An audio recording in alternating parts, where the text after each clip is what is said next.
कब किस पल कहां क्या करेगी कोई नहीं जानता। वो महाकाली जो बटुक भैरव को उनके रुद्रान पे अपने क्रोध को त्याग कर हृदय से लगा ले, वो महाकाली। तो वो कहां से रुद्र हुई, वो कहां से डरने वाली हुई? ये हमारी मिथ्या है, हमें मंथन करना पड़ेगा इन चीजों का। कई कहते हैं हम ब्राह्मण हैं, हम काली नहीं पूजेंगे, हम बलि नहीं दे सकते। अरे भैया, काली का सौम्य रूप पूजो, किसने कहा शमशान रूप पूजो? बिल्कुल। सात्विक को अनार खाते हो, अनार की बलि दे दो, नींबू की बलि दे दो।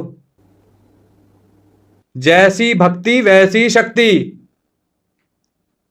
तो अब आपने भक्ति का कैसा मार्ग चुनना है, ये आप पे निर्भर करता है। देवी तो हर रूप में आपके साथ विराजमान है। आपको रुद्र चाहिए तो वो विराजमान है, आपको लक्ष्मी चाहिए तो वो विराजमान है, आपको ज्ञान की देवी चाहिए वो विराजमान है, आपको 16 प्रकार की सिद्धियां चाहिए, काम कला काली विराजमान है। आपको चाहिए क्या, पहले सुनिश्चित तो करो। जब आप में ही स्थिरता नहीं है, आज माई को पूछते हुए 2 साल हो गए हैं, कुछ नहीं मिला, चेंज कर दो। अरे क्या पता अगले दिन ही मिलने वाला था। एग्जैक्टली। क्योंकि जब आपसे किसी भी देवी देवता को लेकर जिक्र हुआ तो आपने हमेशा कहा कि जब वो आएंगी तो परीक्षा लेंगे, और परीक्षा शिवम इस लेवल की हो सकती है कि रोटी को दाने भी नहीं बचेंगे, लेकिन जब वो भंडारे भरेगी तो ऐसे भरेगी। बिल्कुल सत्य है। एक चीज समझना, आपकी उदाहरण के तौर पे आयु 100 वर्ष की है। अब 100 वर्ष में जो किस्तों में संकट आना था, वो मैया ने गठरी बना के आपके सर पे रख दिया और आपको कहा वो लाइन क्रॉस करनी है और वो वहां तक तुम्हारी परीक्षा है। अब आप वो कहां तक चल सकते हो ये आप पे निर्भर करता है। अगर आपने वो लाइन क्रॉस 1 साल या 2 साल में करी, फॉर एग्जाम्पल आपका 2 साल का कष्ट है, वो टोटल मिला के 100 साल में 2 साल तक आपने झेल लिया, वो 2 साल का जैसे ही 1 मिनट ऊपर हो जाएगा, समय चेंज, क्योंकि वो महाकाली है, कब क्या करेगी कोई नहीं जानता। काल जिसके अधीन है। हाँ, वो अंत नहीं करती है, वो दिशा बदल देती है, वो आरंभ करती है। वो देवी है, क्योंकि अंत कभी होता ही नहीं है। आज मैं ये शरीर छोड़ूंगा, जब भी उसकी इच्छा से शिवलोक जाऊंगा, तो मेरा तो अंत थोड़ी हुआ, मेरे तो दूसरी यात्रा का आरंभ हो गया। वो लोग कहते हैं अंत हो गया, भैया किराए के मकान में हूं, ये किराया है शरीर, इसका नहीं पता कब खाली करना पड़ जाए। जब लिखी है ना तो कोई बचा नहीं सकता, कोई नहीं बचा सकता। संसार में बड़े से बड़ा कोई भी विद्वान हो, आप हजारों करोड़ों जितना खर्च करना चाहो आप अपने भंडारे खाली कर लो, आपको कोई नहीं बचा सकता। लेकिन अगर आपकी भक्ति में शक्ति है ना, तो कोई आपको मरने भी नहीं दे सकता। फिर आप पता क्या कहते, तू आजा, कल का आता अब आजा, क्योंकि लेने वाला वो, देने वाला वो, जीवन भी वही देगा, लेगा भी वो। हम एक ही बात कहते हैं अपने आराध्य से, अपने इष्ट से, मारने वाला भी तू, बचाने वाला भी तू, जो तू देगा स्वीकार है, लेकिन दियो ऐसा कि तेरे चरण में ही आऊं। कहीं और भेजेगा तो फिर झगड़ा। अमेजिंग। तो हमें कर्म योगी बनना बहुत जरूरी है साथ साथ। अब कई लोग साधनाओं के चक्कर में अपना कर्म भूल जाते हैं। घर परिवार है, चीजें बैलेंस करनी होती हैं, गृहस्थी हैं, तो ये नहीं है कि आप 24 घंटे भक्ति में लीन रहो, आप 24 घंटे साधना करते रहो, आप काम भूल जाओ, जिम्मेदारी से हट जाओ, ये भी गलत है। बैलेंस करना बहुत जरूरी है दोनों चीजों को। और दूसरी चीज, गृहस्थी हो ना तो आपको, अगर भैरव पूज रहे हो तो भैरवी भी साथ में पूजनी पड़ेगी, शिव को पूज रहे हो तो शक्ति भी पूजनी पड़ेगी, नारायण को पूज रहे हो तो लक्ष्मी भी पूजनी पड़ेगी। समझाता हूं थोड़ा डिटेल में। हमारा राइट भाग जो होता है पुरुष तत्व होता है, लेफ्ट भाग वामांग यानी स्त्री भाग होता है, इसलिए हमारा हृदय लेफ्ट में है, क्योंकि कोमलता का प्रतीक है, ममता का प्रतीक है। बात को समझना, ठीक है। अगर दोनों में से एक भी काम करना बंद कर दे तो क्या होगा? मृत्यु। अगर राइट भाग काम करना बंद कर देगा, पैरालाइज साइंस बोलता है, तो आपने पुरुष तत्व का अपमान किया ना, सम्मान नहीं किया, इसलिए आपका अध्यात्म की नजर से देखें। हार्ट चक्र पे जो नारी का अपमान करे ज्यादा, जो नारी को ना समझे, उसे इज्जत ना दे, उसका लेफ्ट भाग हमेशा डैमेज होगा। इसलिए ये दोनों एक दूसरे के पूरक हैं। गृहस्थ आदमी को, जो सन्यासी नहीं है, साधु नहीं है, उन्हें एक दूसरे को साथ लेके चलना चाहिए। अगर उदाहरण के तौर पे शादीशुदा है तो पति पत्नी को बैठ के आराधना करनी चाहिए, उसमें और आनंद आएगा। ये अध्यात्म है, ये सत्य सनातन है।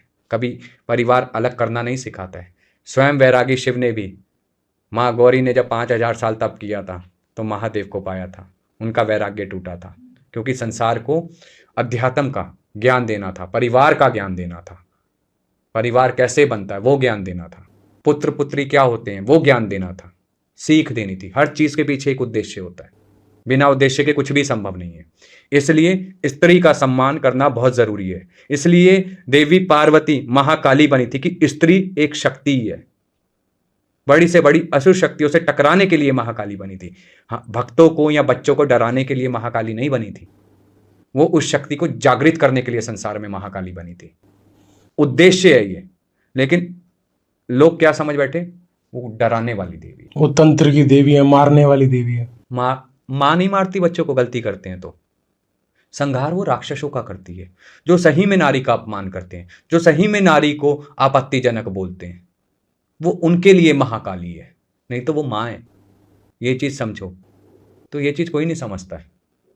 इस चीज को जागना समझना बहुत जरूरी है। और किस काली के रूप का ध्यान कर रहे हो वो भी, उदाहरण के तौर पे ओम काली नमा बोलूंगा तो कितने रूपों में से कालियां आ जाएंगी, कौन सी काली का आह्वान कर रहे हो ये भी जानना जरूरी है। तो पर्टिकुलर हर देवी के नाम के आगे उनका नाम लगाना बहुत जरूरी होता है। और एक चीज और, डायरेक्ट काली की पूजा तंत्र में हो या आप घर में हो गृहस्थी नहीं करो, सबसे पहले गणेश जी का आह्वान करो। अगर आपने गणेश जी को नहीं पूजा, आपको बताया ही नहीं गया कि सबसे पहले गणेश साधना होती है, गणेश की आराधना होती है, और आप सीधा बड़ी शक्तियों पे जा रहे हो, तो आप पक्का नुकसान खाएंगे। शारीरिक नुकसान हो सकता है, मानसिक नुकसान हो सकता है, ठीक है, और धन की हानि, किसी भी तरह का नुकसान आपका पक्का होगा। तो जो लोग साधना या अध्यात्म में काफी टाइम से हैं, उसके बाद भी फाइनेंशियली या मेंटली या फिजिकली डैमेज है, उसका एक रीजन ये हो सकता है? बिल्कुल हो सकता है, क्योंकि देखो परम पूज्य हैं गणेश जी, उनका आह्वान नहीं किया और आप सीधा बैठ गए, तो वो पूर्णता कहां से आई उसमें? अपूर्ण रह गया ना। अपूर्ण क्या होता है बताइए, अपूर्ण क्या होता है? जो पूर्ण नहीं है, उसका फल कहां से मिलेगा? इसी प्रकार से ये चीजें समझना बहुत जरूरी है, हर रूप को समझना बहुत जरूरी है। आप जो मंत्र कर रहे हैं वो मंत्र क्या है पहले ये समझो ना।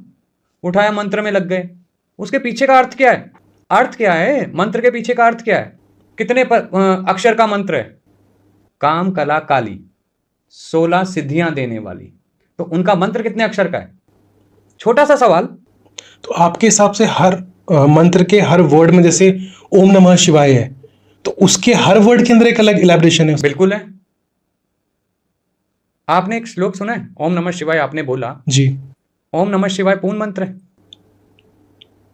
मेरे हिसाब से पूर्ण मंत्र है। इसका पूर्ण अर्थ है, अगर आपने श्लोक सुनाओ, ओम नागेंद्र हाराय त्रिलोचनाय भस्मांगराय, ये वाला श्लोक सुना है? खाली गानों में सुना है। इसका ये पूरा वो है, इसका वर्णन? ये पूरा ओम नमः शिवाय है, ना से नागेंद्र हाराय त्रिलोचनाय भस्मांगराय, ये पूरा अर्थ जाता है। तो ऐसे न म शी व सबका अर्थ है? हाँ, ये चीज समझनी बहुत जरूरी है।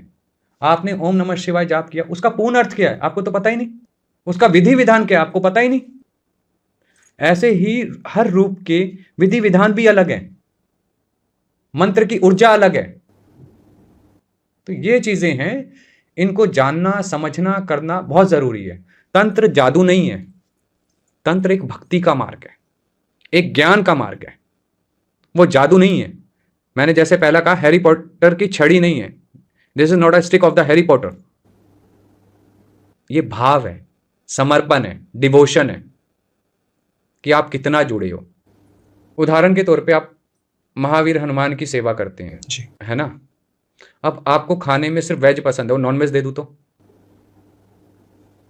गुस्सा, चाहे मैं आपके लिए जितना मर्जी सामान्य हूं, अंदर कहीं ना कहीं क्रोध का भाव आएगा, बिल्कुल ग्लानि आएगी। तो इसी प्रकार देवी देवताओं को नहीं आएगा। आप उनके विपरीत चल रहे हैं, उन्हें जो पसंद है उन्हें वो दो ना, जो ना पसंद है आप वो क्यों करते हो? तो चोट खाओगे ही खाओगे।